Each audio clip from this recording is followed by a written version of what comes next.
I have a question that someone submitted, and I thought it related to this topic of non-duality. So the question is very short. What are the steps to escape the duality consciousness? And that's, of course, a very important question. But it's not so simple to answer. But you can, if you want to boil it down to the essence, you can say, we escape the duality consciousness by first coming to see the effects of the duality consciousness, and then coming to see the duality consciousness in ourselves until we finally shift out of it. In other words, when we see the duality consciousness for what it is and see that it's not real, then we shift out of it. Coming to see it, it usually starts by us seeing the effects of duality in the world and how it creates conflicts between people. And then we start looking inside ourselves at our own psychology, especially when we're walking the spiritual path and realize that the path is all about looking at ourselves and overcoming, however we see it, the ego or whatever. So we start seeing the effects of duality in ourselves, and then we start having these experiences where we go outside of duality and suddenly look at the world without looking through this duality consciousness. And then finally we come to that point where we see what the duality consciousness is and we shift out of it. So what I'm going to try to do here is take you through a series of steps that could help facilitate that shift. You may not be ready to completely step outside of duality, but by coming to at least understand with the outer mind what it is, you can certainly move closer to that point. So, in other words, if you don't become enlightened by watching this video, don't despair. Just realize that you still have some steps to go on in the process. And I know that some will say there are no steps to enlightenment, but I'll explain. I'll explain that also. So, what I'd like to do is start right here. You're sitting here watching this video.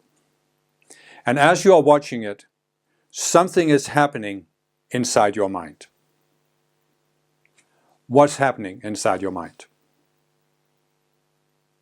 And you might say, yeah, I'm hearing what this person is saying, and I'm evaluating whether I agree with it or not, because I don't agree with that particular statement, but I do agree with that one, and so forth and so on. Okay, yes, that is happening. You are looking at the contents of this video, what I'm saying, and you are evaluating that. Certainly that's happening. But if you go behind that, what is happening? And the way I would like to describe it here is you are having an experience. As you are watching this video, the video is triggering an experience inside your mind. So now, if we accept this, we can say, well, what are you? Take note I didn't say, who are you? Because when we say, who are you, say, oh, I'm a man, my name is this, I was born here, I'm from this country, I'm, white, blonde, this and that. These are outer characteristics. I'm not asking who you are, I'm asking, what are you?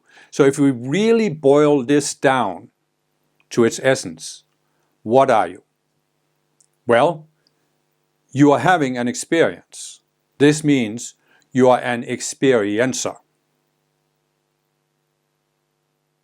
It goes back to this old French philosopher, René Descartes, who is famous for this statement, I think, therefore I am. But what Descartes was actually doing is he was trying to doubt everything that he could doubt. But when he had doubted everything, he came down to there was one thing he couldn't doubt, and that was he was conscious. And the reason he knew he was conscious was he was thinking. Well, I'm just giving this a twist and saying, you are conscious. You are a conscious being. And the reason you know this is you're having an experience. Because if there was no experience, so how could there be an experience? Okay, so now you can say, what is shaping the experience that you are having in your mind right now? And a normal view that would be taken by 99.9% of the people out there, well, your video is shaping my experience. What you are saying is shaping my experience. So for most people in the world, they are absolutely convinced that there is a real world out there And what they're experiencing in their mind is that real world. So the experience they're having is determined entirely by the world. This is one effect of being totally immersed in duality. You're always projecting out. And you are, of course, still a conscious being in duality. You are still experiencing in duality. But you are thinking that your experience is entirely determined by something out there. So the beginning of the awakening process, if you want to call it that, the beginning of the spiritual path, whatever you want to call it, the beginning of escaping duality is to realize that the experience you are having takes place inside your mind. And yes, of course, it is affected by the input that's coming to your mind, but the experience you are having is not the same as the input, because your mind does something with the input. There's a process in your own mind that is reacting to the input, but it's imposing a certain mental image, a certain structure, it names it, it labels it, it's describing it with words. So it's imposing an interpretation on the raw input. As I said in my last non-duality video, there's a fundamental difference between the raw experience and what the mind does with the experience. So that's really the first step to awakening from duality. Because now you can start questioning, what is it in my mind that colors the experience I'm having? And that is, one of the things that are coloring it is the duality consciousness. So we can say that at the most broad way to describe the duality consciousness is that it is something in your mind that's giving you a specific experience. You know, for example, that you are watching this video, you are having a particular experience of watching the video. But you know that there are other people who could watch the same video, they would have a different experience. If you doubt it, just look at some of my other videos and the comments. One person would say, you should commit yourself to a mental institution, and another would say, this was really helpful to me. So right there you're seeing that the reality we are facing here on earth is that inside of our own minds, we have created a mental image of what the world is like. And inside our own minds, that mental image, we don't experience it as a mental image. We experience it as reality. This is not a mental image. This is how the world really is. So, I have a certain mental image of the world. I am projecting that out from my mind. But my experience, and the common experience for all people, is the world just stubbornly refuses to live up to my mental image, to conform to and validate my mental image. And the way we most often experience it is that other people don't do what we want them to do. So how do we explain this? How do we explain all of this conflict and disagreements between people? Well, you have this old saying, we don't see eye to eye. Well, it's not really the eye, it's the mind. So here's what the duality consciousness does, right? It allows us to create this mental image. And it really is just a mental image. It's just a description of the world. But then the duality consciousness allows us to experience, I'm not saying we believe it, I'm not saying it's a matter of arguing, we experience from inside our minds, this is real, this is how the world is. Then we project this out. Why doesn't the world live up to the image? Well, because we are not the only ones here. When I was a child and started realizing this, all this conflict and war, I was really shocked by war, and I thought, why is there war in the world? And I seriously thought, well, if just everybody agreed with me, there wouldn't be all this conflict. And of course, that's exactly the essence of the duality consciousness right there. In our minds, we have a mental image. We experience this as real. So we want everybody else to agree with our mental image because that would validate the sense of reality we're getting. But when other people don't agree with our mental image, it's not only that there are specifics of the mental image they question, but what they're really questioning is our sense of reality. And to the duality consciousness and to the separate self that's created from the duality consciousness, which I'll return to, nothing is more precious than the sense of reality. Now, for the separate self, maintaining the sense of reality is a matter of life and death, and I'll explain that later. But that's why we have disagreements in the world, because in order to maintain my sense that my worldview is real, I don't want you to question it or disagree with it. So now what we see is that in the world we have so many examples of this, where one group of people, for example, come to identify themselves as Christians. And they project that Christianity is the only true religion. In fact, Christianity isn't a mental image of God. This is how God is, because the mental image they have in Christianity was given to them directly by God. And so they are projecting out everybody should be Christians. And when other people refuse to be Christians, they feel threatened by it.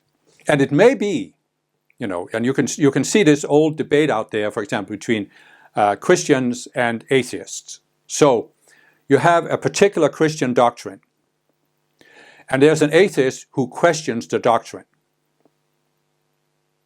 He says, for example, well, God just isn't an old angry man sitting on a white throne in the sky. And so now the Christians, they're trying to come up with an argument, and you have these old arguments for why God must exist. And when someone doesn't accept that or question it, yes, they feel threatened, the argument is threatened. But really what's behind it all is that their sense of reality is threatened. In other words, the sense that the Christian worldview is real. That's what they feel threatened by. And that's why people can get into this state of mind, as in the Crusades, where it's absolutely necessary for the Christians to kill the Muslims, and it's equally necessary for the Muslims to kill the Christians. And this is because each group, yes, they are threatening certain specifics in their doctrines, but what they're really questioning is each other's sense of reality. Okay, so we now see that the duality consciousness gives us the sense of reality. And we can now see that there is actually a difference between the specifics of our worldview and the sense of reality. And this is an important distinction to make, because now we can take the next step in coming to see the duality consciousness and freeing ourselves from it. We can now start saying, how does the duality consciousness give us the sense of reality? How does the duality consciousness take a specific worldview and elevate it to the status of not being a mental image? It's the way the world really is. It's reality. Well, it does it by thinking a certain way. And I've talked about it before. The Buddha called it the pairs, but I've called it the dualistic polarities. So when you go into the duality consciousness, you are always thinking in terms of opposites. In other words, you're creating a specific viewpoint, but it's not just a viewpoint like any other viewpoint. Your viewpoint is the truth. And that means any other viewpoints that are different or contradictory, they're false. They're the lie. They're untruth. And so you can see, for example, the Christians. They're creating this elaborate worldview. And they will, of course, claim that they are not creating this inside their own minds. And in a sense that's true, because they take it on from the Christian religion they were brought up in, and a Christian religion goes all the way back thousands of years to the Old Testament, when they first came up with this image of the God in the sky, the old white man with a long white beard sitting on a white throne, and he demands to be worshipped, he demands to be obeyed, and he's a punishing God, he's a jealous God, and he's going to send those who don't obey him to hell. So this is an image that goes way back. So people take this, they create this Christian worldview, and it has certain specifics, right? But as I've just explained, the specifics you can argue against. You can always argue against specifics, right? So this is not it's not the specifics as such that make the Christians feel that this is real. Because you can take atheists who, they have also created a worldview, and it has certain specifics that challenge the Christian worldview. And you can actually see, this was interesting for me, atheism. What is an atheist? Normally you think it's a person who says there's no God. But that's not really how it started. It started as an anti-theist. And what is a theist? It's a person who believes in the Old Testament view of God. The personal God, the God that is like a person and actually has human qualities. Right? So an atheist is against theists. But a theist is also against something, because a Christian theist is against any other religion than Christianity.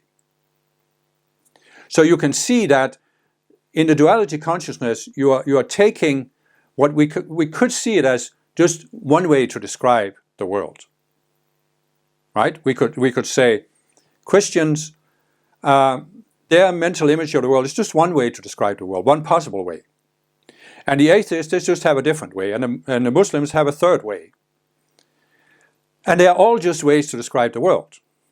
But when you're in the duality consciousness, you can't see that.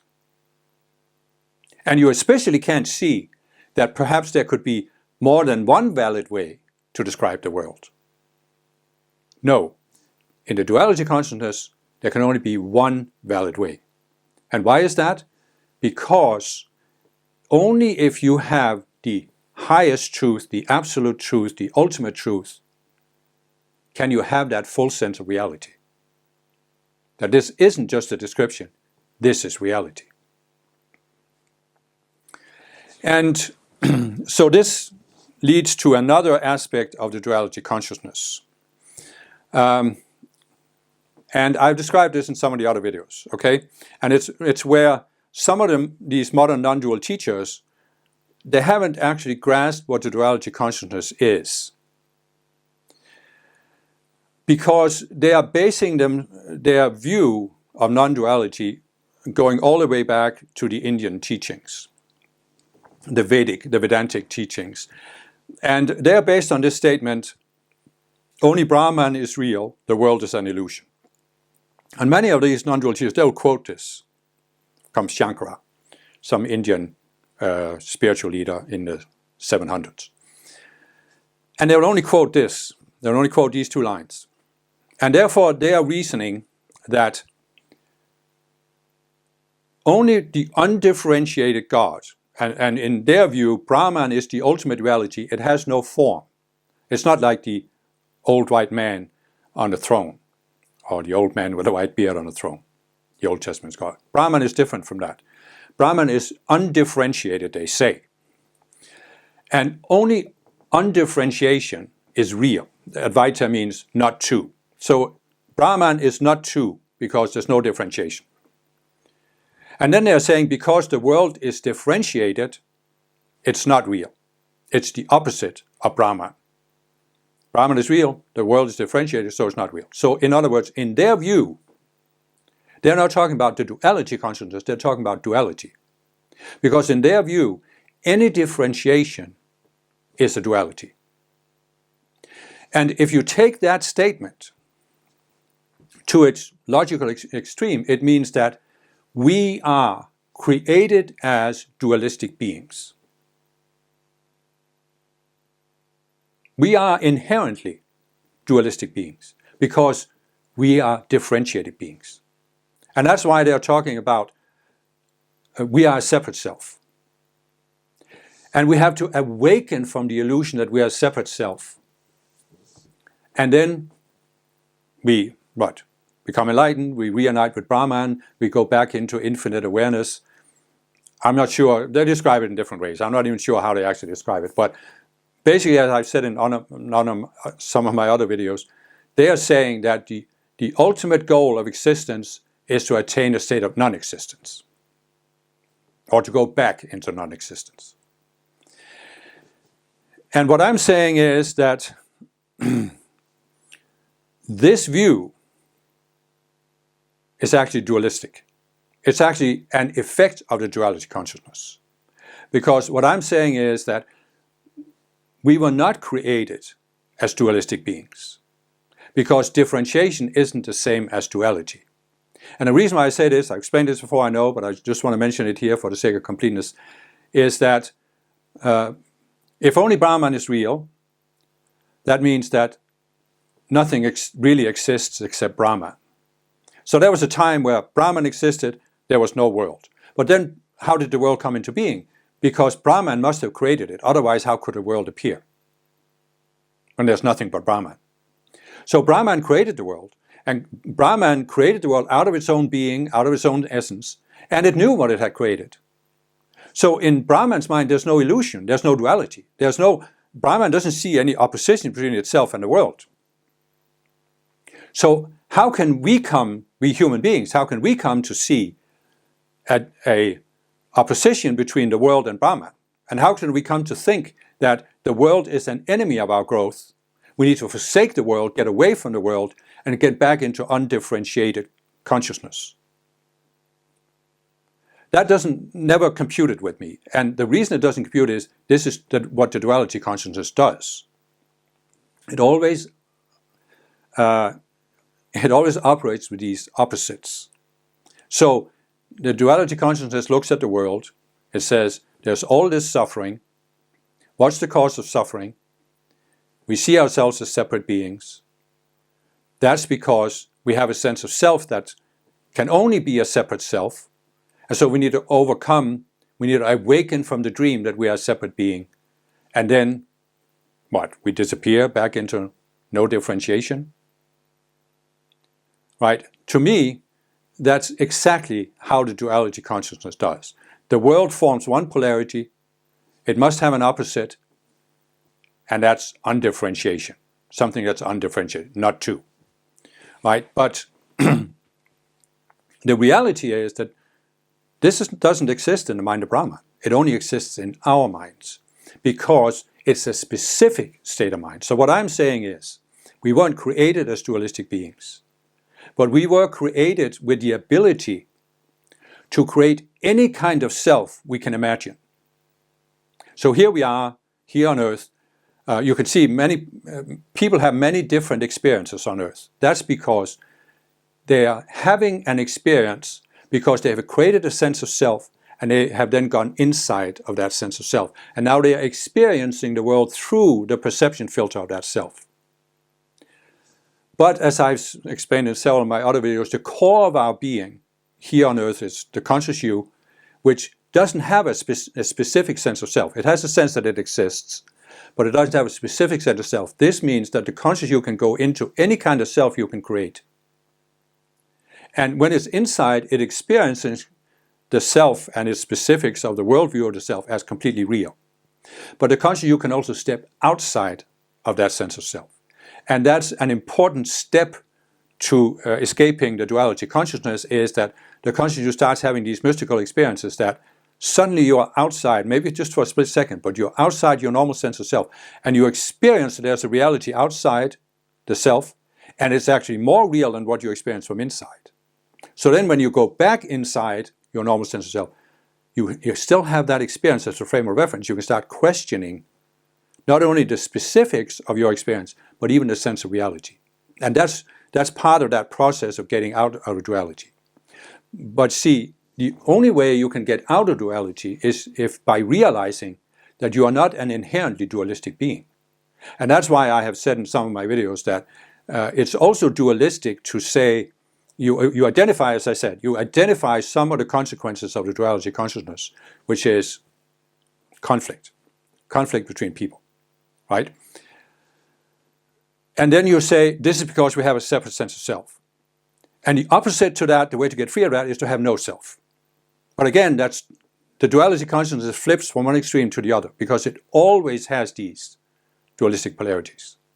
So the middle way that the Buddha was talking about, it's not a compromise between the two, but it's stepping away from the duality and saying, but there could actually be a sense of self that's not dualistic, that's not separate, but it sees itself as an extension of a greater mind going all the way back to the Creator or Brahman or undifferentiated consciousness, however you want to describe that. And so, back to the experience we're having. Right now you are having a specific experience. I'm having a specific experience. Everybody else is having a specific experience. But if we go behind those specific experiences, we see that the commonality of the experience that most people are having is we are separate beings. We are separate individuals. So the core of this, of the duality consciousness, the core of the experience that the duality consciousness is giving us, is we are separate beings. And you see some of these movies out there where people are searching for something, and they are in this underground dungeon, they are walking, and they come to this where it seems like there's like a mist or a very fine vibrating energy. And they step through it, and for some reason there's always a tinkling sound when they step through this veil. And then all of a sudden they're in another dimension or another world. So something completely different opens up. And in a sense, this is both the duality consciousness and escaping from duality. So what I have explained is that when we first descend to Earth, the conscious you descends down to the 48th level of consciousness. And we take on a certain number of illusions, but these are not dualistic illusions. They are just illusions that make it seem real that we are in a physical body, in a physical world. So at the 48th level, we see ourselves as connected beings. And we can expand that sense of connection, exploring what are we connected to? What is the conscious you connected to? And it's ultimately connected to the spiritual self. It's an extension of the spiritual self, but the spiritual self is an extension of other beings in the spiritual realm, leading all the way back to the one mind, the Creator. And so, but the other choice we have is that when we're at the 48th level of consciousness, we can step down to the 47th, and now we step into duality. So there is a veil between the 48th and the 47th level. And if we step through this veil, all of a sudden we have a fundamentally different experience of the world and ourselves. Because before we saw ourselves as a connected being, meaning no man is an island, we are connected to something outside our own minds. Now we step into separation. Now we see ourselves as separate beings. We have lost the sense of connection. So we think that our minds are complete systems, closed systems, and in our minds we can define a view of how the world should work, and it's real. So what I have explained is that what we're actually doing when we step into duality is not just that we take on a certain illusion. We're actually creating a self. And this is what many non-dual teachers correctly have identified as the separate self. We are creating this self. And the self, it's based on a certain illusion, a certain worldview. But we also imbue that self with energy. And the energy then can pull on the conscious you. But creating the self based on an illusion and imbuing it with energy, we're also imbuing it with consciousness. So eventually the separate self becomes a living entity. It's not conscious like we are. The separate self is not self-aware like the conscious you. the conscious you can step out, it can look at itself and say, is this really the way I want to be? I want to change, right? So what I'm saying is, in order to experience Earth, the conscious you creates a sense of self, it steps into it. But the conscious you doesn't become the self. And that's why the conscious you can look at itself and say, I've had enough of the experience I'm having through this self. I want a different experience.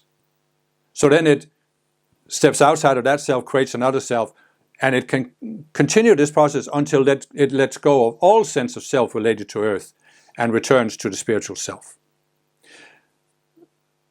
But the separate self can't do this. The separate self can't look at itself and say, oh, I'm a separate self. And that is the problem with these non-dual teachings. Because when you say that all we are is a separate self, and this separate self is unreal, and we need to awaken from the illusion of separation, the burning question here is, what is awakening?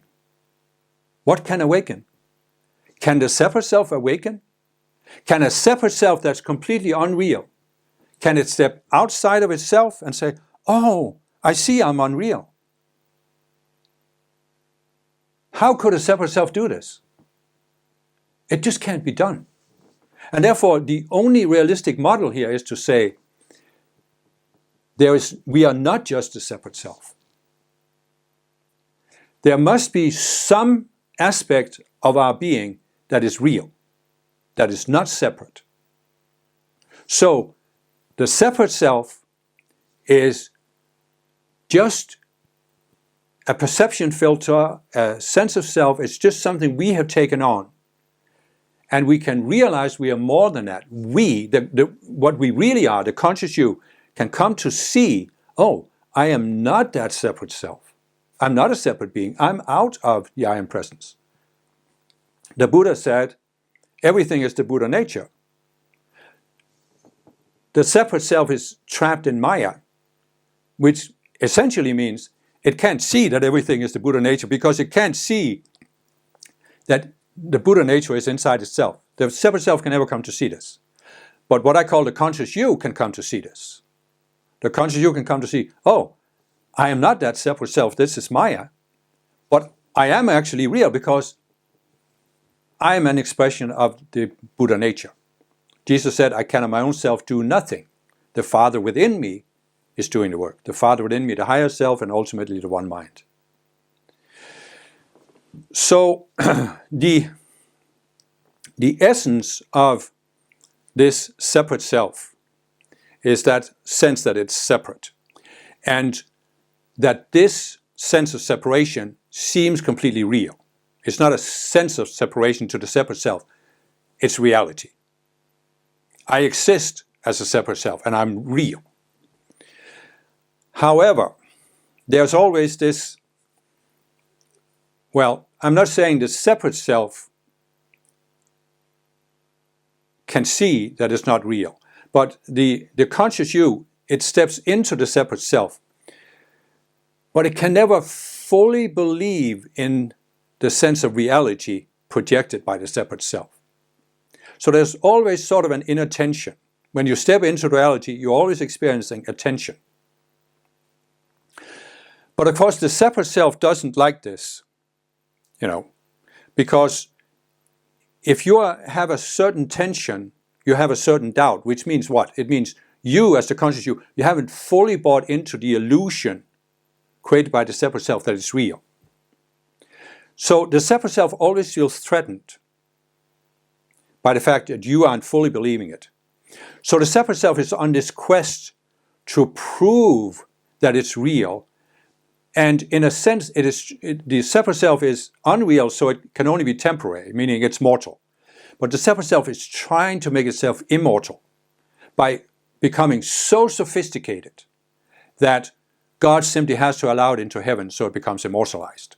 And therefore, you as the conscious you keep believing in the separate self that it could be possible to perfect the separate self so that it becomes allowed into heaven. And then of course the separate self is also threatened by the fact that other people don't agree with its worldview, and therefore they threaten its sense of reality. So this means that the separate self is on an epic quest. And this is the next step of freeing yourself from the duality consciousness, that you realize that the epic mindset, what the epic mindset is. And again, you can take an example from the world. Here we have some people who have created and accepted the Christian religion. And in a sense, they believe that the Christian religion is the only true religion because it's ultimately real, because it was given directly by God. But they're constantly experiencing that other people don't agree with them. Not all people have become Christians. So they feel it's their duty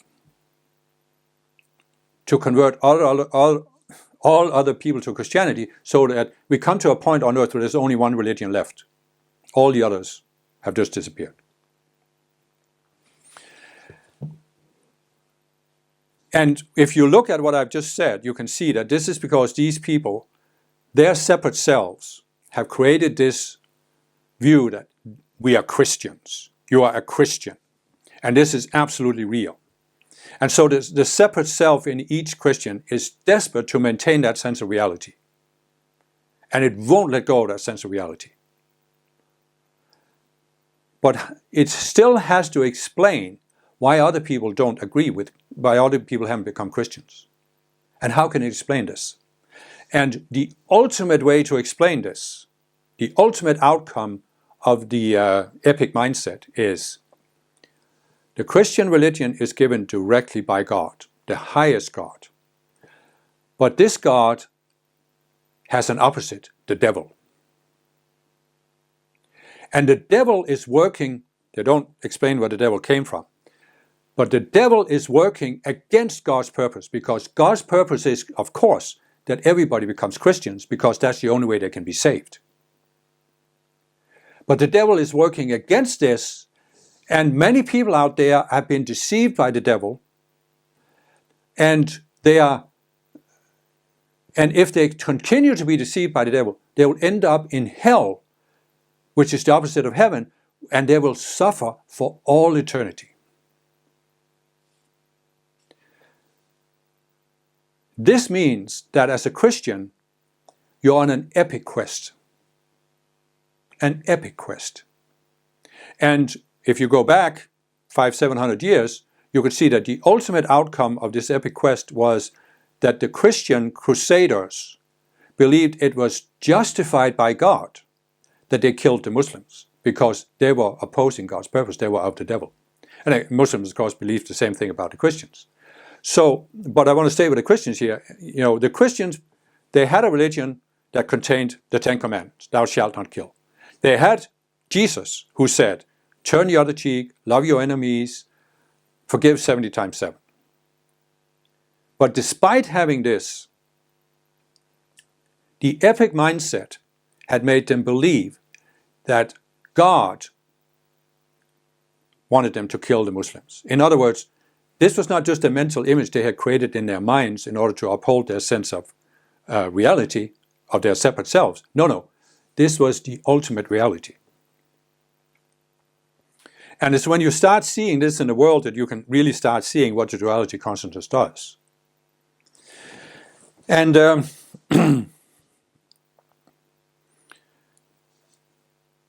so basically we can say the duality consciousness creates a specific mental image of the world, and it imbues it with the sense of reality, the experience of reality.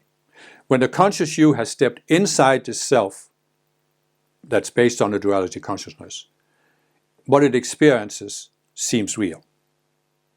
And it's really only, you can come to understand this with the mind, and it's valuable to understand it with the mind, but it's really only when the conscious you steps outside and experiencing there is actually something outside my normal sense of self. And that thing outside, that experience of outside, is more real than what I'm experiencing inside the separate self. That's when you really not only can start questioning the specifics, but you question the very sense of reality. Now, at that point, when you have had these non-dual experiences, and you have gained some understanding of what the duality consciousness does, the separate self is not just going to lie down and die. It may lie down and pretend to be dead, but it's just waiting for how it can pull you back in. And what we can say is that you can come to a point where so far your separate self has tried to keep you in duality by having this specific worldview. So you can come to a point where you have questioned all of the specifics that make up this worldview. Like, for example, you can see a person who grew up in a Christian environment, but at some point in his life he comes to the point where he has questioned a lot of these doctrines and beliefs, and he has questioned seen some contradictions, and he has a lot of questions that can't be answered. So there comes to the point where he realizes, oh, the Christian worldview is unreal. And at that point, he could potentially really start waking up from the duality consciousness. But his separate self is going to try and pull him in by saying, yes, you have seen the unreality of the specific Christian worldview. But that means that all religion is unreal. There is no God. So the only way to react to what you have seen is to flip to the opposite extreme and become an atheist. First you believed there was a God, but now you have realized the truth, there is no God. But the atheist view, as I said, is still duality because it is anti another dualistic view. And that's the effect of the duality consciousness. That's why there's always tension among people, because you take one worldview and it will always be limited, but you elevate it to the status of being absolute. The worldview is really relative. I mean, you can say capitalism. It's a particular view of how the economy works. But capitalists have elevated this to the status, it's not a worldview, it's how the economy really works. But in reality, it is just one worldview. And that means it's relative to something else. It's based on certain arguments. But in the duality consciousness, every argument has a counter-argument.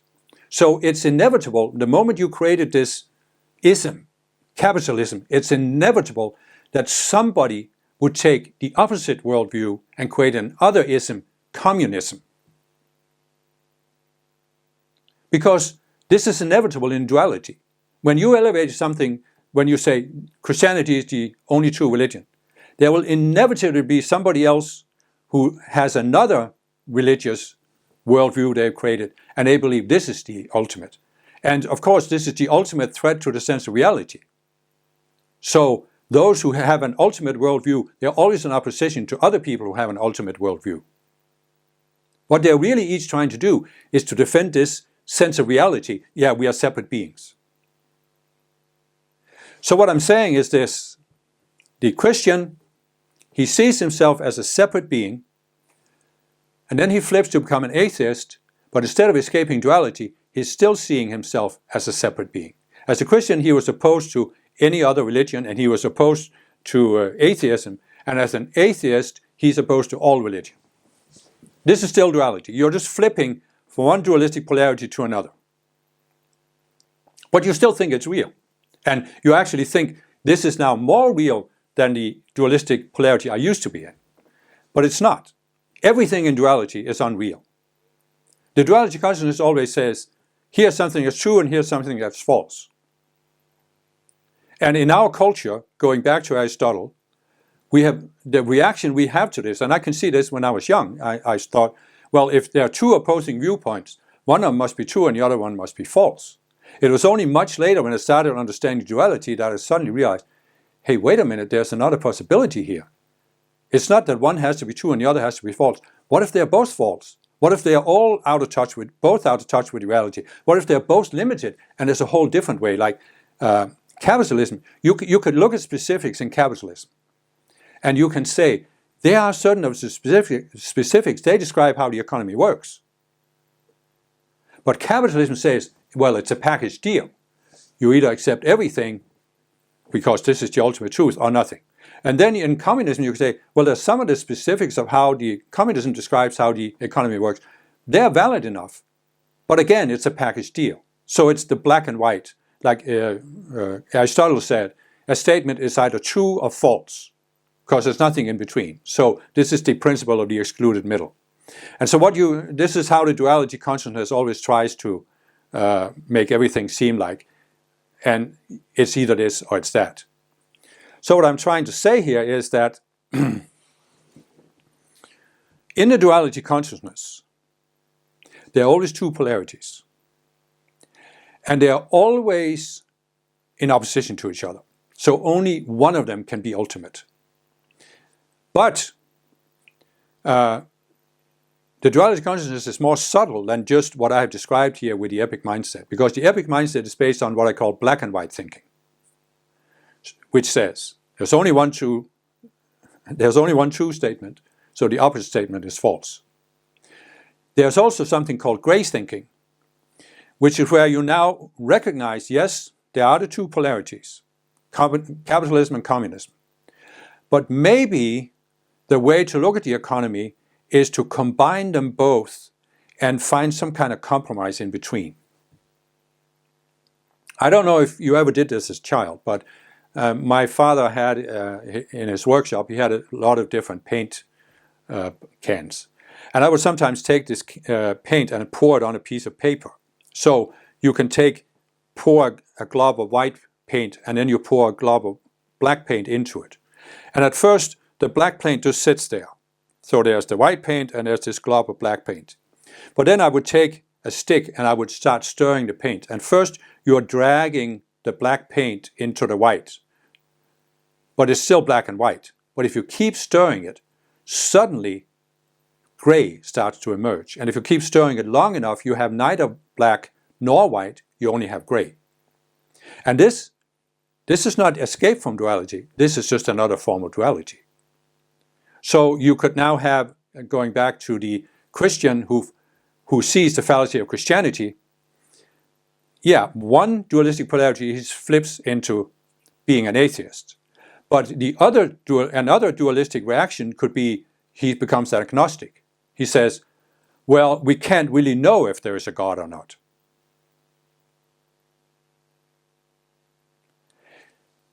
And that's still duality, because now you're just gone into this, first the duality consciousness starts to try to create these two extremes, and now you're going into saying, well, we can't distinguish between the extremes. And in a sense, that's true. You can't just say that one extreme has to be right and one has to be false. But instead of going into grace thinking and thinking there's no way to tell, we can step outside of the duality consciousness. And then we see the problem from an entirely different vantage point. And we see that it's not a matter of either it's black or it's white or it's gray. There's a whole different way to look at it. And this is essentially what the Buddha was trying to help people accomplish. You are trapped in Maya. But Maya is created by this, that they're always pairs. And you have to step outside of it by seeing that beyond all of these outer forms is the Buddha nature, the unified consciousness. So that, and this doesn't mean, now take care of this, to notice this, it doesn't mean that all differentiation is wrong. The illusion is not that the world is different from Brahman. The illusion is that the world is not Brahman, is not created out of Brahman. But if you look at it from the black and white perspective, you're saying the world is the opposite of Brahman because Brahman is real, the world is unreal. But it's not necessary to say this. This is not the highest view. You realize that the world at least has some reality to it. And the reason why you realize this is that you can only realize that when you come to realize that duality is just a filter you have put on, you have stepped into. And it colors everything in these dualistic polarities. Something has to be real or unreal. But everything that's created in duality is created inside the mind. Not only your individual mind, but also the collective mind, because you take something in. But so everything in duality is really filtered. And the duality consciousness, what it's really trying to pull us into is thinking the only way to look at the world is through this filter with the two polarities. But what Jesus said, what the Buddha said, what all true spiritual teachers have said throughout history, it's possible to step outside of that entire mind that has the two polarities and imposes the value judgment that something is true, something is false, something is real, something is unreal. So the distinction we can make here is what is created inside our own minds based on the duality consciousness, that is unreal. And the only way to contact something that's real is to step outside the dualistic mind, outside the separate self. And when we do that, we experience something that is real because it's not created inside the mind, the separate mind. We can always debate, we can always say, well, ultimately only Brahman is real. But it doesn't mean that the world is an illusion. The world is an expression of Brahman. And as such, it has a certain reality. It may not exist forever. But why would you say that only that which is undifferentiated, is absolute, never changes, is real? Why can't it be that something can be changing, but it's still real? See, for duality, for the separate mind, no, this doesn't compute. Something must be real or unreal. Okay.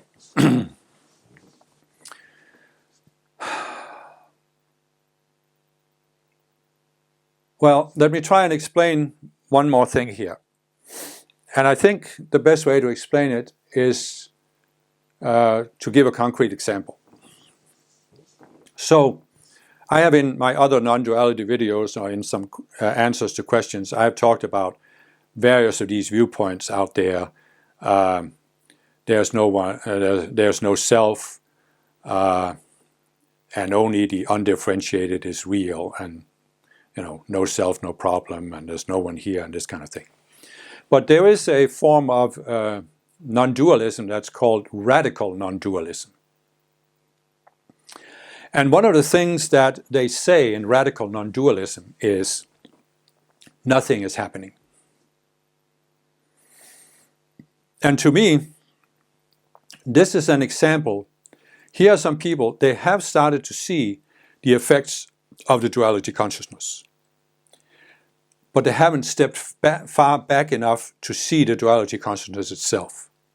So they actually go out of one dualistic polarity, but they go right into another. They're still trapped in duality. And let me try and explain that.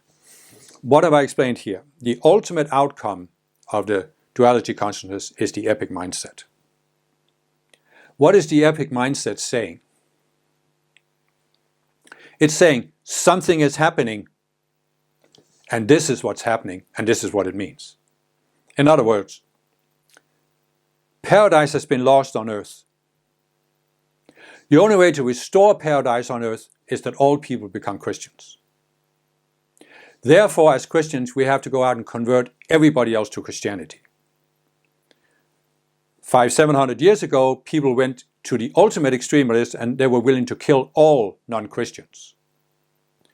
Today, Christians have become more peaceful, but they still see themselves as being on this epic quest to convert everybody to Christianity.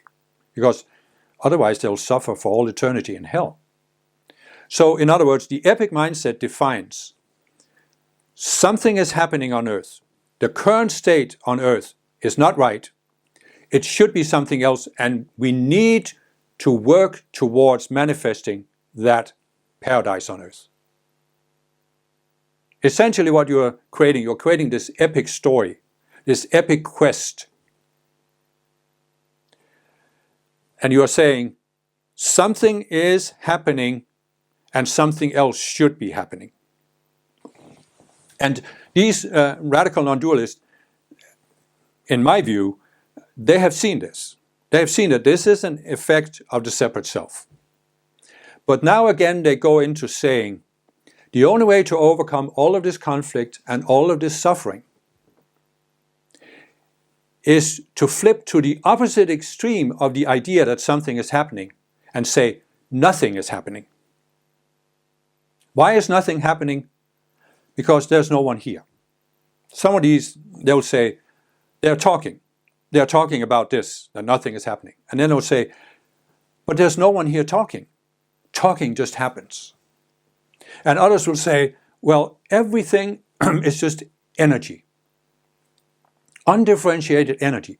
But the energy can localize itself. But we can't know why this is happening, because there's no purpose to it.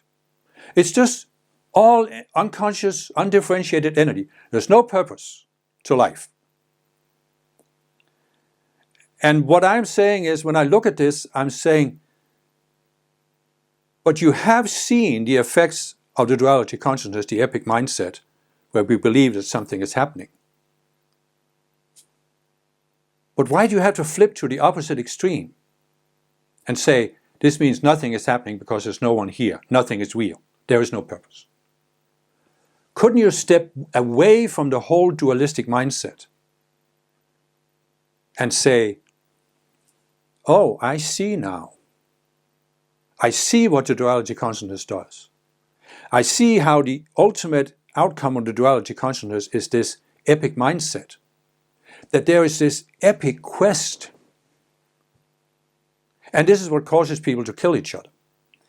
Of course we need to escape this. In order to get peace on earth, we need to escape it. But in order for me personally to become, whatever you call it, enlightened, awakened, or whatever, I have to escape this mindset.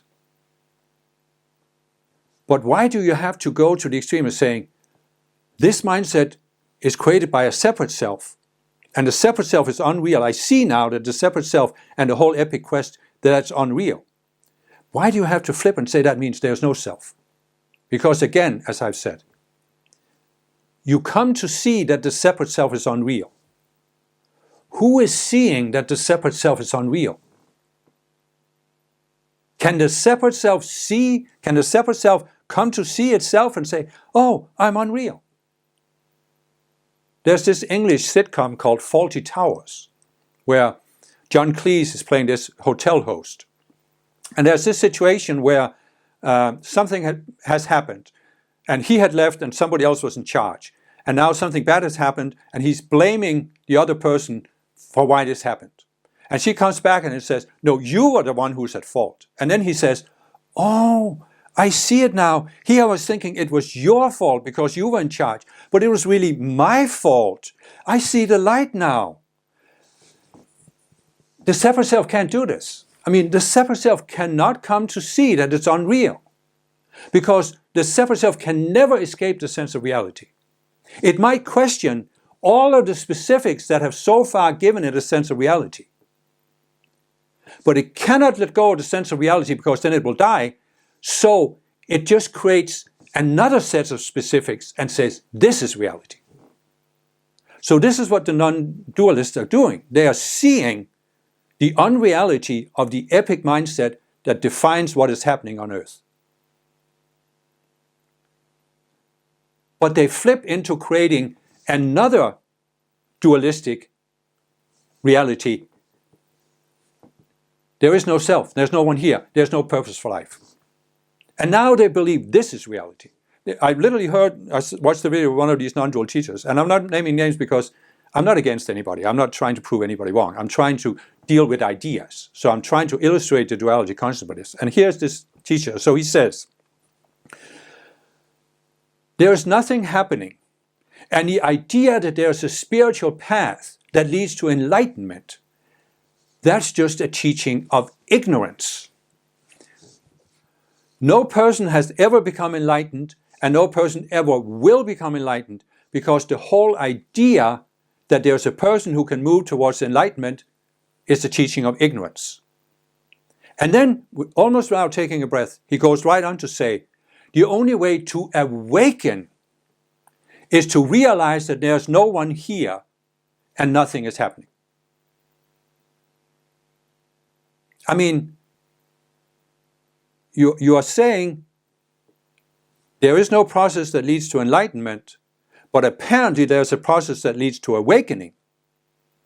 Because you can move from a state where you don't realize that there's no one here and nothing is happening, to where now you do see that there's no one here and there's nothing happening.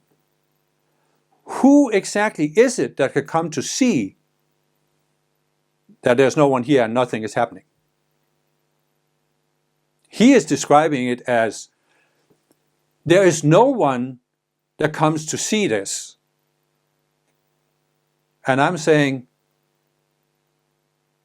who are you? Who are you that apparently has come to see this? So what I'm trying to show with this example is that the duality consciousness can be very, very subtle. And it's always trying to pull us in to somehow see the world in dualistic terms. And so you could ask, so what are you saying here? Are you saying there is no spiritual path?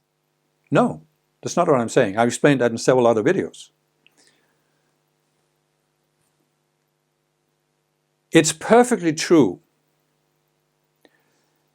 that the duality consciousness can take any concept that's expressed in words and it can make it dualistic. It can turn it into something dualistic. So I've talked about the epic quest. Everybody should believe in my religion. Then you have the idea of a spiritual path. We are all in ignorance. We have to awaken. We have to get out of ignorance. And in order to do that, we have to follow a gradual path. The duality consciousness can turn this into an epic quest. But the fact that the duality consciousness can turn any idea expressed in words into an epic quest doesn't mean that there's no reality outside of the duality consciousness. It doesn't mean that there isn't a real being, a real self, who exists, and it existed before it stepped into duality. This real self created the separate self, and then went into it and has experienced the world and itself from inside that separate self. But the real self can step outside the separate self, and that's why we can awaken. However, stepping outside of the separate self can't be done in one big movement, because we didn't step into separation as a result of just one decision. As I said, there is a point at the 48th level where we step into separation by going down. But we still continue to create dualistic illusions and separate selves, because there isn't just one separate self. There are many. They're based on various illusions. So we can't switch out of it all at once. But we can follow a process where we gradually let those separate selves die. We come to see the illusion. We dissolve the energy. We let them die. So this is why we can, and we in fact all have to follow a gradual path. As I said, some people have just followed that path in past lifetimes, and now they have a final breakthrough in this lifetime. But if they say that it just happens spontaneously, it can only happen spontaneously, they're just denying that they followed the path because they don't remember it. So there is a process. There is a valid process you can follow to escape duality. But the duality consciousness can certainly turn that into an epic quest. And in my first spiritual movement, the meditation movement, they had done this. And in my second spiritual movement, they had also done it. And for the first many years I was on the spiritual path, I did the exact same thing. I mean, I saw the spiritual path as an epic quest. And in fact, I allowed my separate selves to turn it into an epic drama. Something is happening. What is happening on earth shouldn't be happening. Something else needs to be happening. But what I'm saying is, you can actually come to see this. You can come to see, you're not only seeing the effects of duality, but you are taking those further steps back, when now you start to see duality. You start to see the duality consciousness, what it actually does. It's kind of like the Wizard of Oz. Dorothy is walking the yellow brick road to come to this castle where there supposedly is this powerful wizard. And at first she sees the castle, she sees all the booming voice, the thunder and lightning and all these scary manifestations. And then finally she gets the courage to step behind the curtain. And all of the booming voice and the thunder and lightning, that's the effects of the duality consciousness.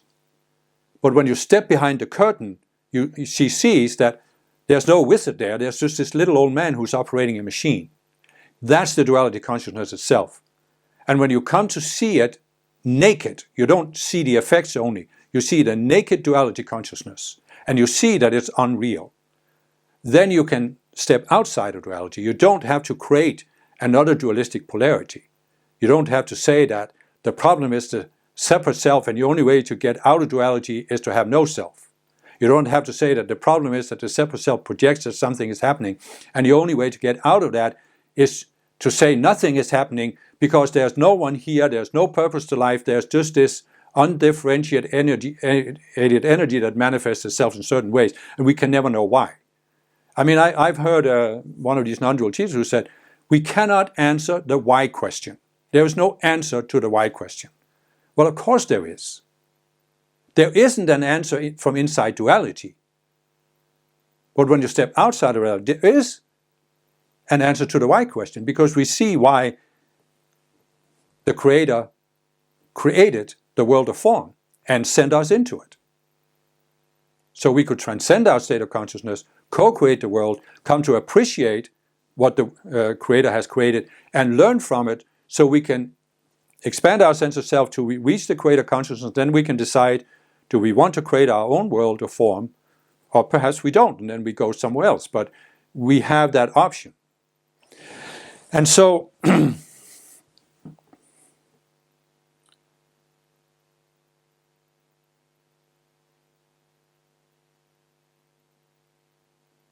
this is where words fail. This is where we have reached the end of the line of what can be said with words, because you can say, what are the steps to overcoming duality?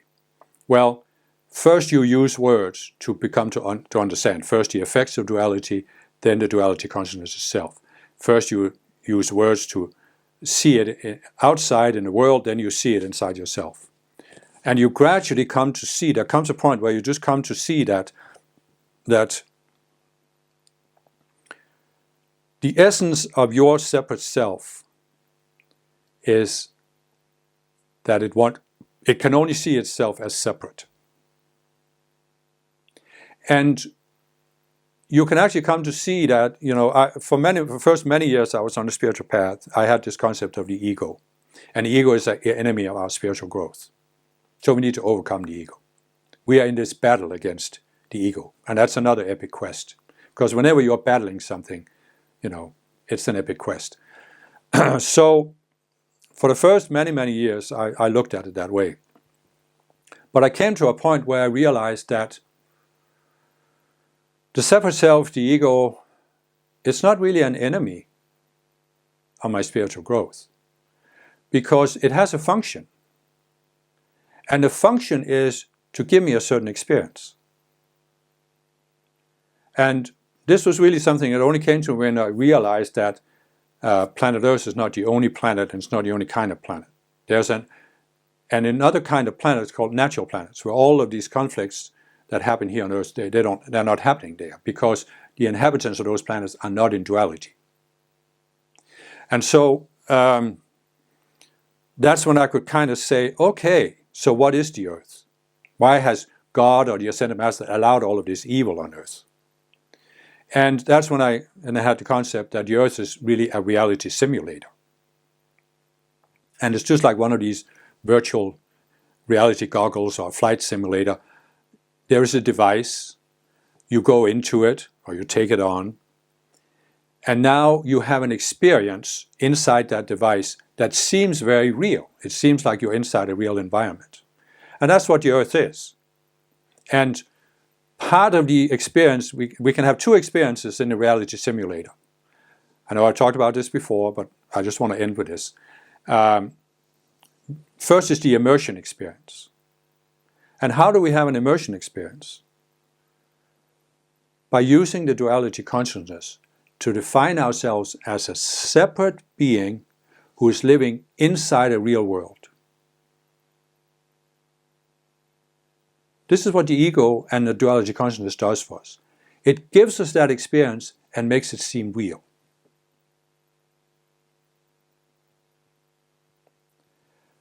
There's nothing wrong with this. It's just one of the experiences we can have in the reality simulator called Earth. But we who are spiritual people, we have had that experience in many past lifetimes, so we're starting to have had enough of it.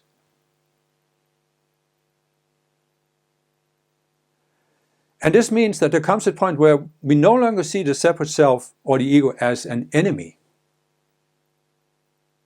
I mean, it's true, as I've said, that the separate self wants to survive, and it can only survive as long as we keep feeding it energy. So it desperately wants to pull us in to that sense of separation. It wants to keep us in that sense that we are separate beings. That's perfectly true. But it doesn't really mean that the separate self is deliberately and maliciously working against us. The separate self is just doing what it was created to do, what it was programmed to do. And who created it? We did. Who created my separate self? My conscious you created my separate self as a way to have a particular kind of experience. And when I realized this, the separate self is not an enemy. It gave me a certain type of experience. But now I'm at the point where I'm realizing I've had enough of that experience. I want to have the experience that I'm a connected being, that I'm out of the one mind. So what do? I just shift. I stop letting the separate self tell me what's happening in the world.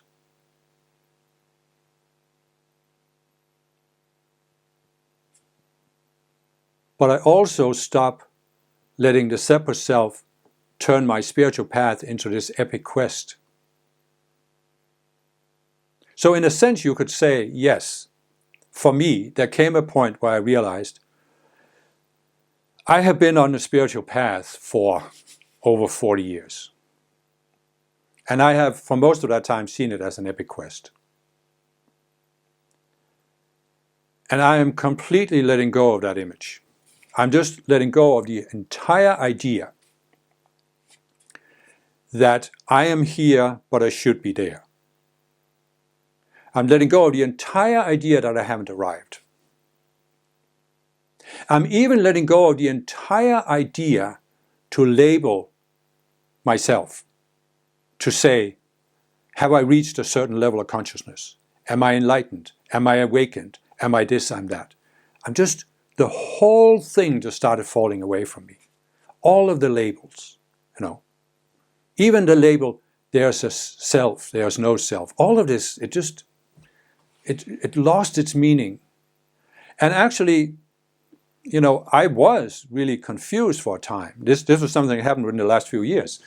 And I was, in a sense, confused because I remember talking to somebody and she said, I can see that something has really happened to you. She had known me for some time. And what is it? Who are you? And I said, oh, I'm nobody. Because at the time, that was how I felt. And that's why I understand that there are people who can feel I'm in a state of no self. Because in a sense, I had the sense that I am no longer this outer self that I've seen myself as for my entire lifetime. It was like that the separate self that I'd seen myself as, the separate self that's walking the spiritual path, had died. And I hadn't yet fully integrated in my mind who I was. And even when I started doing these YouTube videos back in March of 2023, I was still in that state of, I really don't want to define myself. But what has happened since then is that I've actually moved on to another stage where I still don't want to define myself in terms of any of these outer things, but I do want to express myself. And the way I see it is that I don't have this outer self, this separate self that I'm expressing myself through.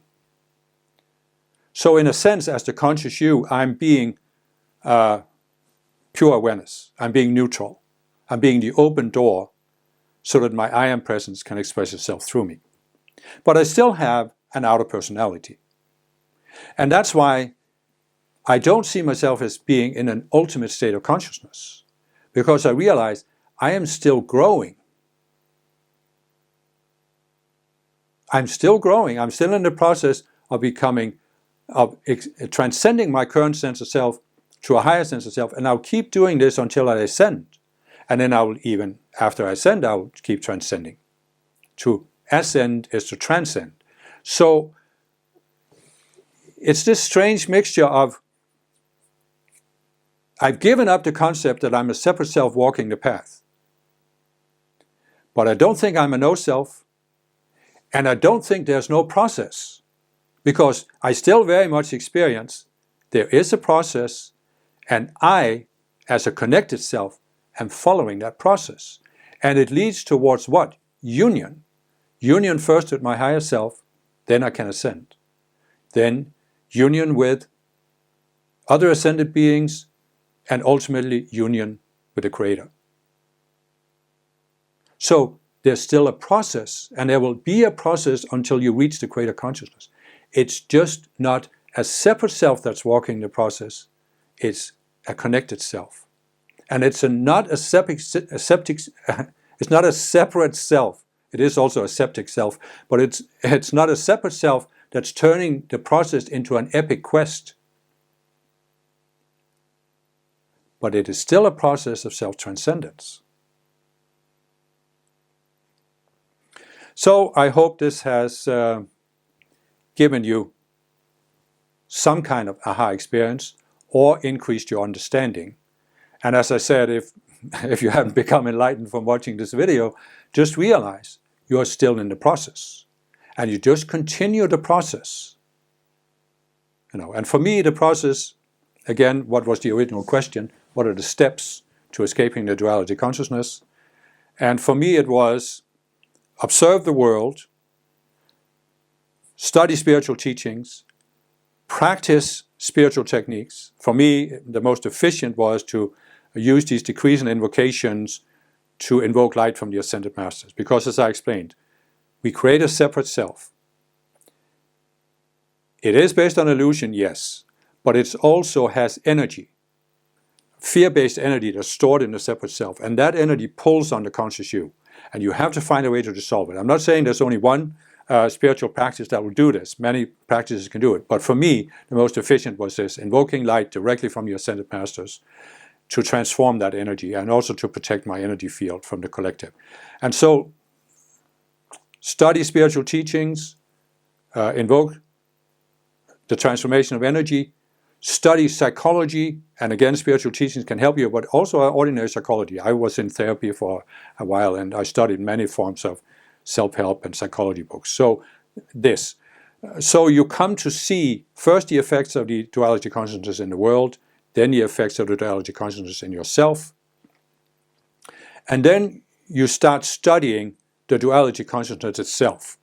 And in 2000, I think 4 or 5, I started receiving these teachings about the duality consciousness from the Ascended Masters. And they are published on several of my websites. If you go to the one called ascendedmasterlight.com, you will find a lot of these messages. You can search on duality, and you will find it. But there's also the My Lives book that I mentioned before, My Lives with Lucifer, Satan, Hitler, and Jesus. It describes the whole process of how we stepped into duality, and also talks about how we can get out. So that's a good place to start. I also have other books that talk about it in more depth. So you study the duality consciousness, and then you have the the experiences, the mystical experiences where the conscious steps outside the duality consciousness and experiences that there is a reality outside. But then instead of doing what I've described here, where when you get back into a normal state of awareness, you're using the duality consciousness to fit the mystical experience into your worldview. And what you're basically doing is, it may be that this mystical experience questions some of the specific elements of your worldview, but you don't allow it to question your sense of reality.